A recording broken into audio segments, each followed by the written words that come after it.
All right, welcome back to the channel. Today we're going to work primarily on the dashboard and get everything all wired up and ready to go. Before we do that, we're going to go ahead and get rid of some of the tins that are laying around the garage and put them in the trunk and a few other places on the car. So we'll get started on that. I'm not going to waste a lot of time today actually showing you putting it together, but I'm going to show you what order I put them in and what they look like once they're installed. First piece we installed is this little triangle on the passenger side over here. It went on easy. There's nothing cosmic about it. Okay, next piece we put on is this side panel right here. A couple of gotchas on this one. The rivet here and the rivet here where the stud is for the roll bar. That nice Milwaukee rivet gun that I have doesn't fit there, so I had to use a hand squeezer. And the other thing is, remember we talked about putting that grommet in place. Support this wire, you put it in there, drill the hole, it goes through between the frame pieces, and it's going to put that wire right where we need it for the license plate light. Okay, the next piece I'm going to put in is the main trunk floor down here on the lower part. Before I did that, these cables just kind of lay on top of the gas tank here, and I wanted to secure them, so what I did is I bought some of these little adhesive zip tie mounting tabs. You can get these at any Walmart. They're pretty decent. I use them a lot on aircraft, but I use them mostly on interior stuff. Not sure how long they'll hold up here, but there's, by the book, not really supposed to have anything holding these anyway, so I think they're going to work pretty well. They should be, pretty much out of the weather here on top of the tank, so hopefully they'll be a long-term fix. If not, it's not the end of the world. Here's a good look at what these things look like. Just a little tiny piece of plastic with some hooks on it to get the zip tie through, and then adhesive on the back.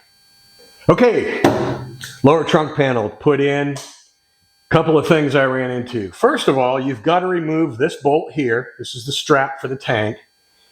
And if you don't loosen the front part where you can really tighten it up and adjust it, this is really, really hard to get out. This also falls into the category of ask me how I know. But loosen the tank strap in the front makes this come out a lot easier, but this has got to come out for this to go in. Other thing, if you did the easy stop like I did, then you need to remove the bolts that hold in the easy stop on the top rail, or this simply won't go in. Now this goes in tight even with the fit of the rivets on the side here. You got to kind of wiggle and jiggle it to get it in there. But once you do those two things, you get rid of this bolt here and those two bolts there, it's not too bad. Next thing I want to talk about is these covers. Okay, these covers go over the fuel pump and access to the sender. Me and Gary talked about this a little bit.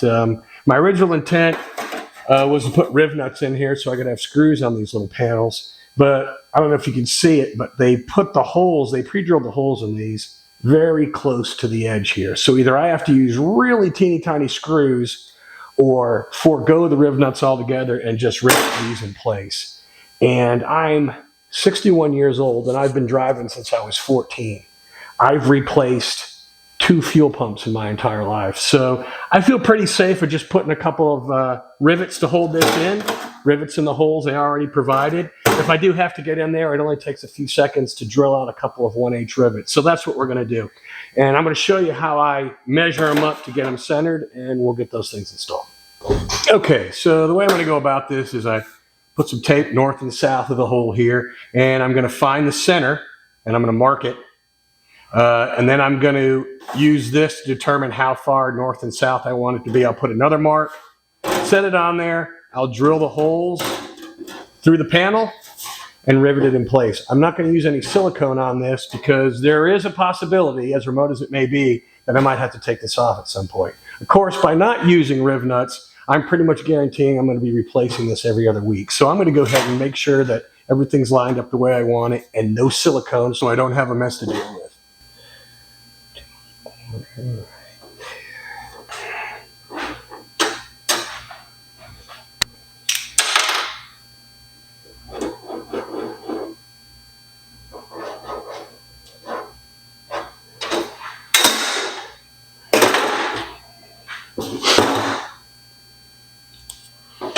All right, now I'm just going to set this one next to it to get my north and south measurement.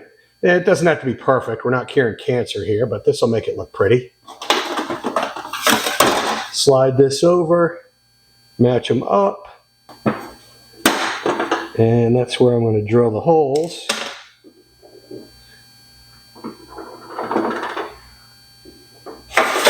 So we'll drill a hole here and here, we'll click it in place, drill the rest of the holes, and then that'll be balanced out. Now I'll repeat the process on the other side over here, and I'll show you what it looks like when it's done. And there you have it. Okay, upper part of the trunk. I've already drilled and got my silicone down, and to install this piece, you have to kind of bend it in an arc to get it in there. You want to make sure you go all the way in and get past the nubs for the roll bars, and it just drops in place like that. And I'm going to go ahead and Cleco it in place, start riveting it together. All right, next piece I'm going to put in is the back wall to the cubby.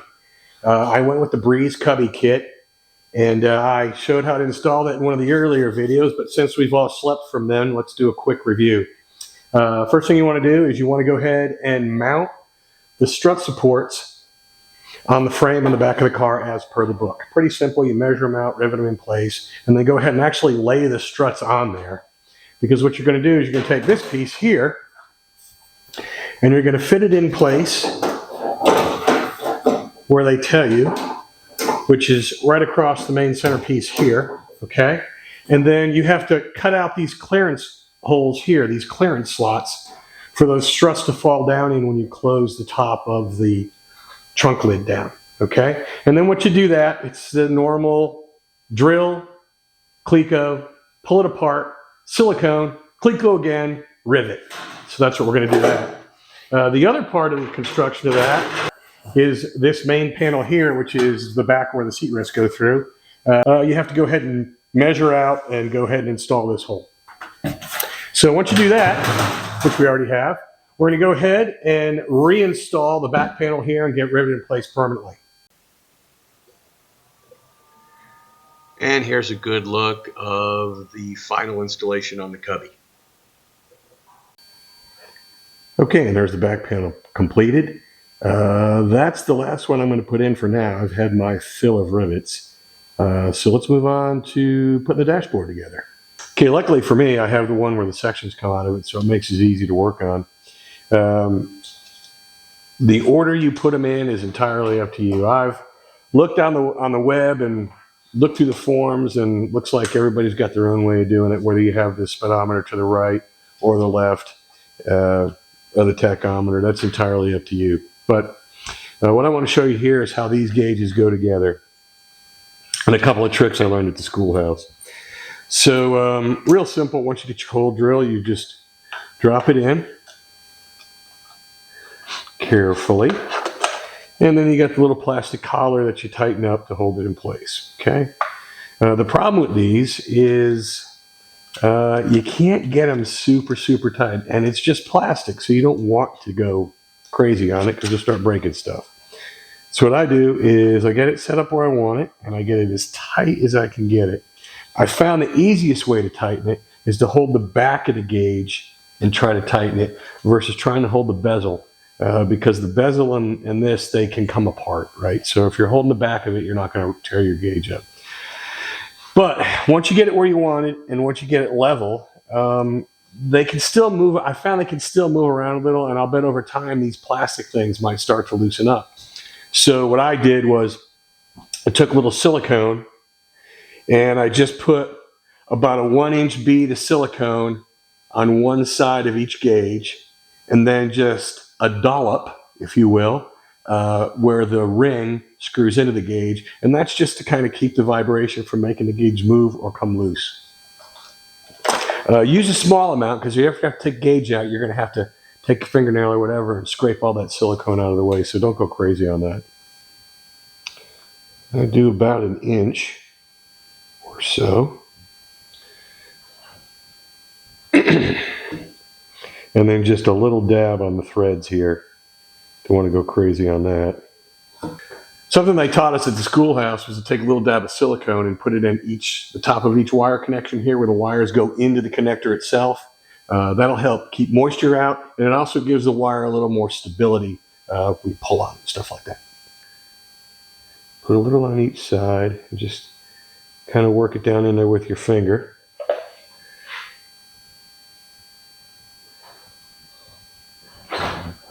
And I did that for each gauge, and then I let it set overnight before I started messing with it.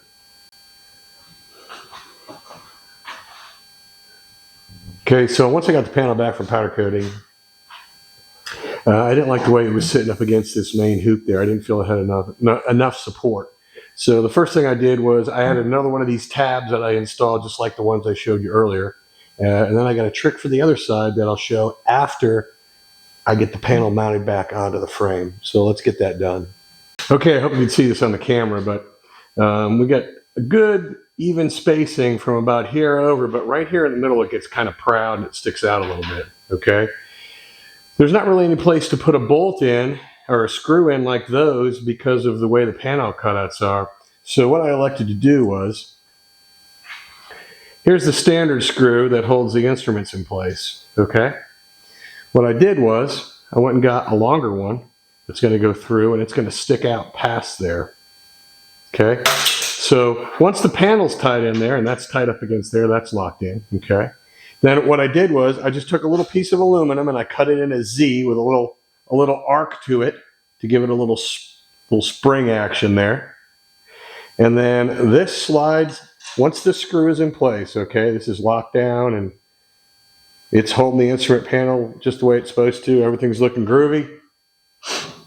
I'm not going to put this all the way in, but just to give you an idea what we're looking at here. So then this is going to lock on to that stub that's hanging out. And when I tighten a nut on it, boom, there we go. So let me get that finished up. I'll get all the instruments mounted in there and we'll get some cool pictures of that. Now it's time to start making sense of all these wires and trying to neaten everything up. First thing I'm going to do is I've got 3 gauges on this particular panel that have reset buttons that need to be mounted. And what we're going to do is we're going to find out where we want to put them on the front here and drill the appropriate hole and go ahead and set them in place. And then when it's done, it'll look something like this. Batted them out right there, and then we just put a nice little loop on there to keep it from flopping around.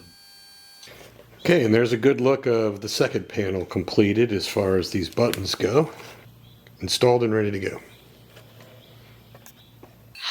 Okay, I went ahead and stripped the tips of the wire, about a 1/4 inch or so. We'll line them all up, and we'll put some heat shrink over the top of that. And I don't know if one of these little things will fit. This is like a little moisture seal for the wire. Let's see if I can get that to go in there. There it goes. Okay, it didn't like it, but it went. Got my 3 wires kind of leveled out there. Now we're going to take one of our male and we'll just go ahead and connect this pin. We'll crimp it in place. We'll start this by kind of clamping it by hand, using this little needle nose to get it started. And then once I get everything kind of pointed in the right direction, then I bring the actual crimpers on board to do a proper crimp. It just kind of gets everything laid in the right direction. So I get them started with a screwdriver just to get it close, and then I finish it up with a good set of crimpers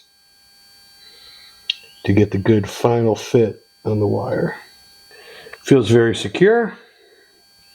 So the next thing we do is we're going to go red, white, and black. So this one's going to go in the middle, and it just slips in until it clicks. And then this gets pushed in the back here, kind of seal everything up.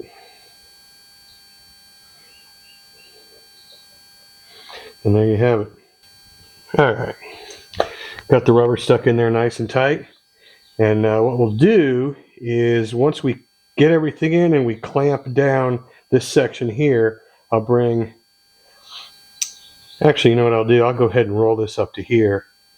I'll heat it, get it secure, and then I'll clamp this down on it later, and that'll be it. So I'll got to do that to the other one. So we're going to go red, white, and black on each one. We have to remember that because we don't want to screw that up. I hope you can see this. This is a good view of the rubber seal properly slid into place here on that. And then when we're ready, we'll slide this up and we'll shrink wrap that in place. Okay, here's a good look of it all heated up. Remember, this one power line off the clock has got to go straight to battery power, whereas these power lines will all go to ignition power or accessory power, however you want to say it. This is for my temperature sensor, and these are for the turn signals and high beams that show up in the top of the speedometer. Looking good. All right, a little bit of controversy here. This yellow wire that you can see right here runs up to the tachometer, okay? In the instructions for the instrument, it says it hooks right here to this negative post. However, there was this gray wire with a spade already attached to it and a little card that said it had to be hooked up to an accessory power source. I called Blueprint and they said, no, this is actually where you hook the tach up. So I have it hooked up to this gray wire coming off the distributor. Hopefully that works. So I got water temp, oil pressure, tachometer. I got them all inside this one hose that I ran across here. Not hose, this one covering that I ran through here. And then I went and bought new connectors. So I can cut these wires short. I'll cut them down to about here, and that way I don't have all of this floating around behind my dashboard. Playing with the dash wiring harness a little bit. I found the 3 wires that give me left turn signal, right turn signal, and high beam indicator. And I hook those to the 3 wires that come off the speedometer. So on the top of the speedometer, those little lights will light up. And I color coded them. I've got red, green, and then no color at all. For the clock, same thing. You just root through here till you find clock power, which is right here. Put a spade on the end of it, shorten this wire, and then this will plug in like that. Okay, when you get this wire harness, it's set up with a bunch of looping wires. For example, your ground wire will loop a couple of times, so you can hook a ground up to each gauge, which with these vintage gauges, what I came up with I think is a lot easier. So you saw I brought the 3 wires into the plug off the back of each sub panel section. Each sub panel will plug into here, and then the main one will plug into the main wire harness here like this. Okay, now all those extra wires that come with the harness that loop from side to side, so you can have a ground and a power for each gauge. A lot of the instruments, like for example, oil pressure and water temperature and all that, they plug in through their own cables. So the stuff that's in the harness you don't need. So what I did was I took all those and I trimmed them back to here so they're out of the way. And then I'm going to cap these. And the way I do that is I just take a little piece of shrink wrap, I melt it on here, and leave a little bit off the end, and then you just pinch the end together, and now that wire is sealed, so nothing can get in and touch that little bit of copper and cause a short.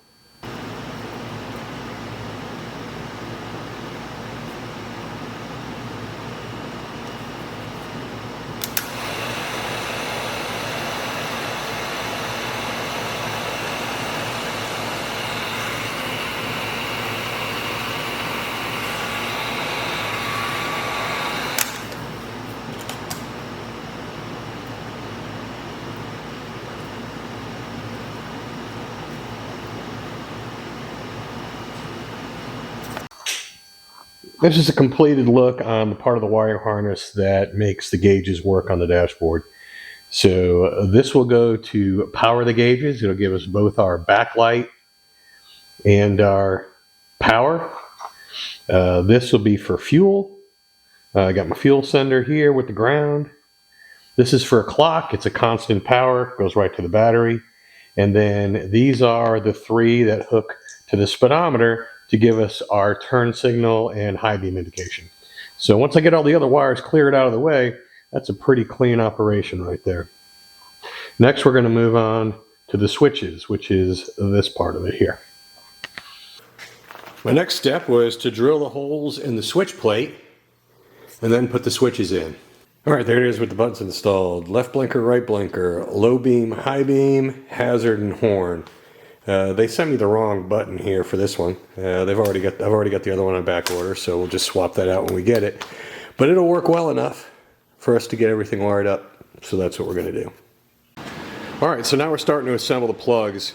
I'm following the book exactly in terms of what hooks up where. Now this is a little different because my turn signals are going to be here and my lights are going to be up here. So I've got to move some stuff around, but I'm using the book itself as the guide, and hopefully that all works out. I've also watched some videos and made a few calls to make sure that I'm on the right track, and it appears that I am, but it's electricity and no one actually knows how this stuff works. So let's see how this goes. All right, we're using a lot of butt joints here, and I use these self-soldering butt joints. I just wanted to show you how these go together. So trim your wire, leave maybe a 1/4 inch, and you slide it up until it gets underneath the silver piece there. Other end comes in, and make sure you get it under the silver piece so they're hooked together, and you just kind of press them in there. Now you can see they're overlapped under that silver. Well, that silver is the solder, okay? So now, just heat it up with a heat gun.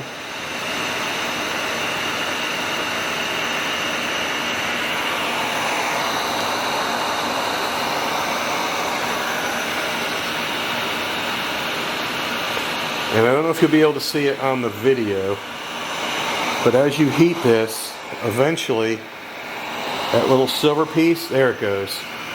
See how it just melted and it got all soft looking? And the only trick to this is you kind of got to hold it in place the way you want it to be when it cools, because once it cools, it's hard as a rock. These 2 red marks here, those are adhesive and they really hold everything together. So there you go, there's a good soldered butt joint using nothing but a heat gun. These are available at Amazon. I'll show you a quick link for those. Good thing about these is if you ever have to take one apart, which you will, you just heat it back up again, then it just pulls right apart. And then you can flick the end off of it, and you can see you get your 2 wires there. They even got a little extra solder on there ready to be reinstalled. And while we're talking about tools, these are the standard crimpers and cutters that most people get. I mean, these are okay for stripping wire, but for crimping, especially these little tiny ones that we're doing here, these are really the hot setup. I'm not sure where I got these. I will look it up and I will post a source to get these, but these work really great. This little tiny one right here works extremely well on these little itty bitty things. Okay, so I have what I believe is the correct wiring for these turn signals and the way they're going to work. And it's only partially completed. I'll explain that in a minute. Okay, so then the next thing is I took my rear signal light and my front right signal light. Both of these are right side. Put them together, brought them here. So now this will go, the power will go to this wire and into the wiring harness to power the blinkers. Now, this little jumper here is to bring power to the switch itself. So when you press the button, the LED actually lights up and it'll flash to let me know it's flashing, right? And this last little ground, I left it unattached on both of them because eventually I'm going to hook these all together and hook them to one common ground wire. But these ground wires are grounds for the ring light on the outside of the switch. So that's what those are for. So if you're wondering what the inside of these looks like, we'll pull one off here. Okay, so there's a look at the inside of the plug. And the way these are set up is just like this. So the hold still. So the left prong is power. The middle prong is the signal that goes out to the light to tell it to come on. And then we run the jumper. See the green jumper right here? That goes from where the power would go out to the light, and it goes up here. And this, again, this is to turn on the LED that lights up around the button itself. And then, of course, we showed you the ground down there. So that's how that simple switch goes together. Okay, next thing I'm going to hook up is the horn button right here. Horn's easy because all we're really doing is, this is really a ground wire, okay? And when you complete the circuit on this ground wire, it flips the relay to make the horn work. So if you look at how this plug is set up, plug this, set these pins accordingly, one on each end. So when I press this horn button, it'll complete this circuit, the ground will be complete, and the relay will make the horn fire. So I want to go ahead and finish the installation of the e-stop brake. So first thing I did was I found a place to put the box, and I set it on the wall using double-sided adhesive tape, the kind you get at any auto parts store. It's the stuff they use to hold trim onto the side of cars. I would tell you that be sure you got it where you want it before you stick it on there, because it's not coming off. So setting this thing up is pretty easy. We've got the two wires, the red and black wire, coming from the box itself, mounted on the back of the car. They're going to hook to the corresponding red and black wires on one side of the box. And on this side of the box, we've got a hot wire, a ground wire, and we have a trigger wire. Well, this will go to battery power, this will go to ignition power, this will go to ground. And that's all there is to it.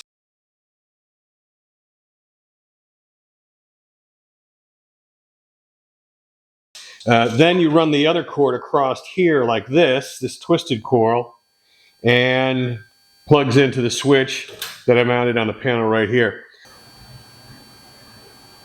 All right, using these heat shrink butt joints. Make sure you get a good overlap there. That looks about perfect. And then what I do is heat up the little colored portions first, because those will lock the wire in place and keep it from moving. And then you can get some heat on the silver part in the middle. And once you see a flash of, see how it's already starting, I don't know if you can tell, it's starting to shrink a little bit. And then in a second here, I'll get a little tiny flash of silver, which is, there it goes. That's the solder. That's the solder melting into the wire. So as it's cooling, make sure you hold it real still, because if you bend this thing cockeyed, it's going to harden that way and you won't be able to move it. All right, there you go. That plug's installed. We'll do the same thing on the remaining 3 on that side,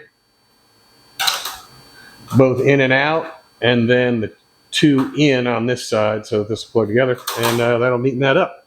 All right. Here's the final installation of the 2 wires that run the power back to the e-stop brake. Okay, realize that wire bundle that I'm going to use to hook up the e-stop doesn't have a ground, so I had to find a ground. So what I did was I just spliced this in to the ground for the clock. So there's not a lot of going on with that ground, so I'm not too worried about interfering with it. Well, when you're wiring up the headlights, it comes with this awesome little plug. I've already started to take it apart a little bit, but it comes with this awesome plug that plugs right into this switch and solves a myriad of your problems for you. So if you use this, it's very handy and it works very well. If you were smart, you would, but I'm not smart. So what I'm going to do is I'm going to take all this apart, and I'm going to integrate it into that switch panel that you saw earlier, so that my headlights and high beams and everything will work off that switch panel, or so the Germans would lead me to believe. Okay, so here's the plan. I called Dan at Factory 5, and he had a very hard time explaining to me because I'm semi-retarded when it comes to electricity. But this is what I came up with and sent it to Dan, and he said that this will work. So let's find out. I started off with a 30 amp relay, okay? So when I take that switch apart, basically all the wires that are in that switch, or most of the wires in that switch, are going to go into this relay. You can see how the relays are numbered, and that matches that right there. So we're going to hit SW1 into 86, SW2 and a 30. Then we'll take basically everything I want to function off of that relay. So this is to basically my parking lights. These are my headlights, and these are the dash lights. All that's going to go into plug 87. And then what's going to make this all work is the ground. And the way the ground will work is the ground will run a black wire from the 85 post to the switch for the low beam, and it'll just come out the other side of the switch and go back to a firm ground in the car itself. So when I press that button, my high beams and my parking lights will come on at the same time.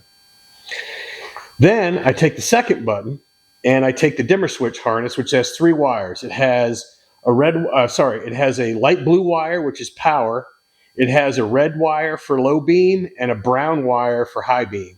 So basically the way these switches work that I have is the 2 inside ones they function when the switch is open. So when the button's not pressed, I'll have power going to this side of the switch and to the low beam, and that'll make my low beams work. So when I press this button to turn on my headlights and my parking lights, but I do not press this button, the power will go up into this interior portion of the switch over to the low beam, and it'll make all the magic work on the low beam side.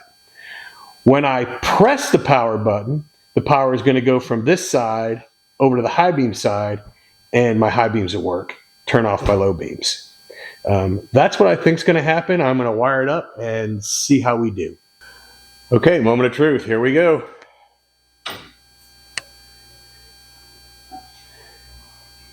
All right, so here's what we found out. These gauges over here are working great. Everything's wired up, working great. On here, one of the plugs I used, these plugs right here, turns out they're kind of crappy. So I'm just going to replace this plug. That's where the disconnect is. And that's why these gauges aren't lit up. But everything else does just what it's supposed to. My high beam comes on and does just what it's supposed to there. And then my e-brake works.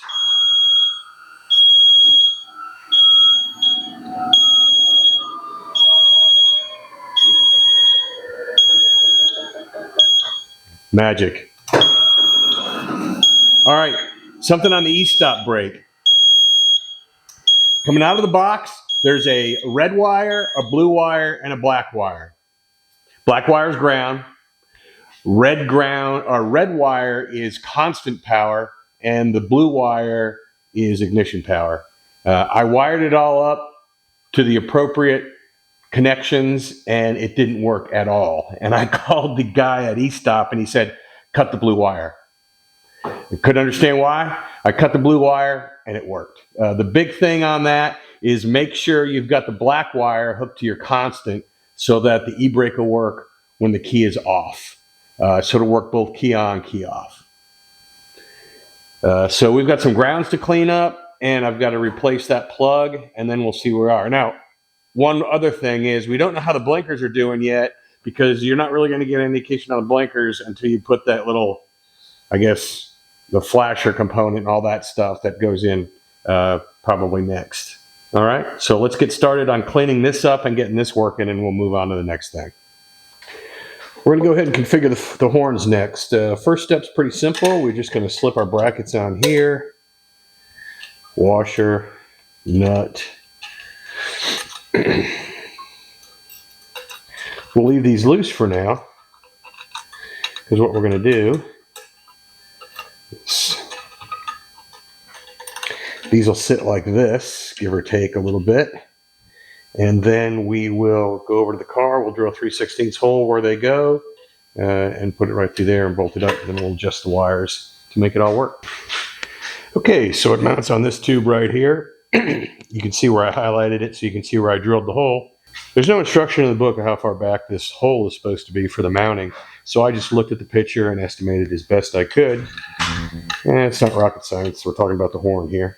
So these are just going to go on just like this. I'm going to mount it up and show you what it looks like. So we snugged it up here. Now we're going to snug up The back portion, big thing you got to be careful of when you're mounting these horns is just make sure that where the wires hook on in the back, that it's not being interfered with by this bar so you can get access. That's really the only thing you got to worry about.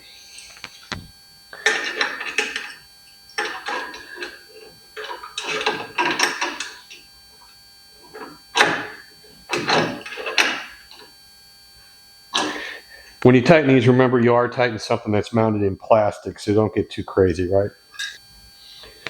All right, so now we need to look at these wires. So to make this work, because there's two horns, we're going to clip these off, and then we're going to put pigtails on it so that you'll have 4 attachment points instead of 2, and that'll allow both horns to work at the same time. All right, step 1 is to cut some perfectly good wires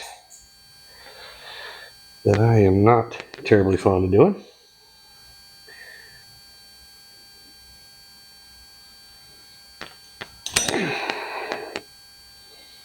So we crimp on some blue ends here, and then on each one we piggyback with the connector that replaced the blue one. We got to go to yellow because there's a little more wire going in there. All right, we'll plug this part into the back horn, this part into the front horn, and then we'll test it out. Quick look at the back. All ready to go. Moment of truth on the horn. It should work with the key on and the key off. That's loud. All right, that's key off, key on. Victory. All right, next thing we're going to put in are these little flasher relays. You have 2 of them. And those have to be installed, and then you have to ground them.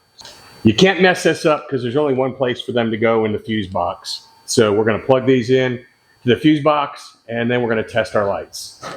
So this is called the, they call it the trailer adapter or whatever, but basically it's a little box that's got to make your brake lights actually work. So on the forums, a lot of people have installed it in the back of the car, but if you've already got your tins on like I do, that's not going to happen. And it's actually really simple to do up front here. You just unhook your rear wire bundle, and then it actually goes together pretty simple. You got 5 wires going into it: green, red, yellow, brown, and white. And then the book tells you how to hook them all up, and it's pretty simple. The 2 tans go to the brown, the white goes to the green, yellow to yellow. The 2 purples go to the red, and the black goes to the white. And then on the exit, you've only got 4 because the purples don't come out on the other side. These purples just provide power to this box, and then it sends it out through the 4 wires that go back to the car. So if we're using the stock wire harness, the purple wires are just dead inside the harness from here back. You're not using them. But once you get that all done, you button it all up, and we already tested it, and the brake lights work fantastic. Well, here we are. We got our new switch that matches the rest of them. That's all good. I've got everything working the way I want it. And now I'm ready to go ahead and put in this Signal Dynamics signal converter box. And what that does for me is these are momentary switches here. So they just go in and out. They don't stay in a closed or in a closed position. So with this box, if I press this button for a second, my blinker will blink for 10 seconds. And what I didn't know until I started talking to the owner of the company about this is that if you press both of them at the same time, that becomes your hazards. So I'm not even going to need this button right here. So what I'm going to do is I'm going to leave it in place for now, because eventually I'm going to put some fog lights on the front of this, and this will become my fog light button. So no drama there, but I'm just going to leave it there as a placeholder for now. The bad news is I've got to go in and kind of open up some of the wires that I already sealed off because of the way this hooks up. And the way this hooks up is like this. You've got a purple wire and a purple wire with a white stripe. You've got a brown and a brown with a white stripe. So that just tells you which is the input, which is the output. And then you've got a power, and then you have the orange is power, the black is ground, and the red is a trigger wire that goes off of the brakes so that when you hit your brakes, it makes that all work. All right, well, I said before we install the signal box, we have to go ahead and take apart some of the stuff that we already installed to get it to all come together. Now, some people ask, why would I bother to do that instead of just putting everything together temporarily and then adding that system once I verified that everything worked? And the simple answer is, I didn't know if it was going to work. So I wanted to put it together the way I thought was correct. And then I just circle back around, and you saw how easy it is to disconnect those butt joints. So I'll do that a couple of times to get that box installed. But the first thing I have to do is I have to remove these flasher relays. You remember we installed these under the dash with the ground, and then we have to replace them with a jumper like this. And this is simply just 2 spades on a piece of wire. Use the thickest piece of wire you have. Try to get you a good 18, 20 gauge wire there, because there is a lot of voltage that goes through there, because we have to complete this circuit so that the lights will work. So you'll pull this out and you'll plug this in place of it, and then your system should work. Let me get that done and I'll take a picture of it for you. Ladies and gentlemen, here it is, the moment of truth. Going to activate the left blinker. One press should blink for 7 seconds. There you go.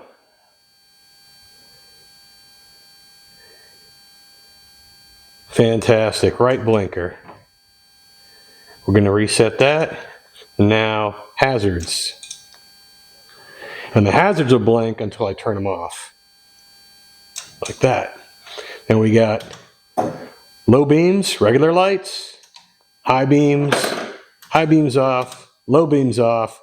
This will become my fog light eventually. It's disconnected now. And good old horn. We did it. Well, I'd be a liar if I said this wasn't challenging. I spent a lot of time on YouTube and on all the forums trying to get smart on how to make this work. And I got to say, I'm really proud of the way it turned out. Of course, I showed you what it looked like on the panel. I have tested it where the lights actually hook up, so I know I'm getting power there. So I'm pretty happy with all that. So that concludes this video, and I'm as happy to see it end as you are. Next time you see us, we're going to work on getting the drive shaft aligned, putting the drive shaft safety loop on, and we'll take a look at the heater box and possibly the radiator. So please hit that like button, subscribe, and we'll see you next time. Thanks for watching.